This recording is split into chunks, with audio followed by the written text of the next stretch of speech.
కేంద్రపు అదనపు భవనాలను ఎమ్మెల్యే సోమిరెడ్డి చంద్రమోహన్ రెడ్డి ప్రారంభించారు. నియోజకవర్గంలోని ప్రాథమిక ఆరోగ్య కేంద్రాలను సిహెచ్సిలుగా మారుస్తున్నామని అన్నారు. పొదలకూరులో డయాలసిస్ సెంటర్ ని కూడా ఇటీవలే ఏర్పాటు చేసినట్లు ఎమ్మెల్యే చెప్పారు. వైద్య ఆరోగ్య శాఖ మంత్రి సత్యకుమార్ సహకారంతో త్వరలో దీన్ని ప్రారంభిస్తాం. పేదలకు ప్రైవేట్ వైద్య ఖర్చులు తగ్గించేందుకు ఆరోగ్య కేంద్రాలు ఉపయోగపడేలా చర్యలు తీసుకుంటున్నాం. ప్రభుత్వ పథకాలకు ఆధార్ కార్డులే కీలకంగా ఉన్నాయి. కార్డులు లేని గిరిజనులకు పరిశీలించాలని సచివాలయ సిబ్బందిని ఎమ్మెల్యే ఆదేశించారు. ఈ కార్యక్రమంలో జిల్లా వైద్యాధికారిని సుజాత, టీడీపీ నాయకులు, అధికారులు పాల్గొన్నారు. నేను గవర్నమెంట్ లో ప్రయత్నం చేసి హెల్త్ మినిస్టర్ గారు సపోర్టింగ్ గా ఉన్నాడు. ఆ రోజు డయాలసిస్ సెంటర్ అడగగానే శాంక్షన్ చేసేసాడు. సిహెచ్సి కూడా అది చేయించాల్సిన అవసరం, ఎందుకంటే ఇక్కడ ఉన్న జనాభా కాకుండా, ముత్కూరు మండలంలో ఉండే జనాభా కాకుండా వేలాది మంది కార్మికులు ఇక్కడ వర్క్ చేస్తున్నారు. ఈ పోర్ట్లో కానీ, coal plants, thermal power plants and palm oil companies, ఇండస్ట్రీస్లో అంతా వేలాది మంది వర్కర్స్ ఉన్నారు.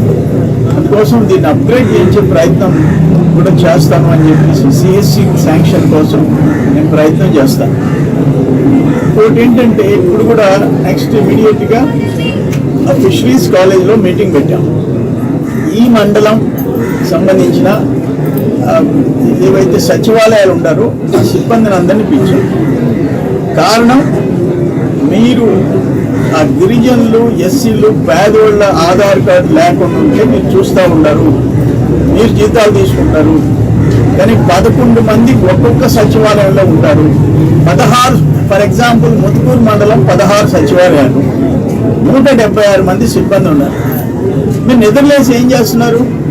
ఆ ఊర్లో గిరిజనులకు ఆధార్ కార్డు లేవు, ఆ ఊర్లో అర్హత ఉండే వాళ్ళకి పింఛన్లు రావడం లేదు, వాళ్ళకి క్యాస్ట్ సర్టిఫికేట్ ఉండదు, బర్త్ సర్టిఫికేట్ ఉండదు.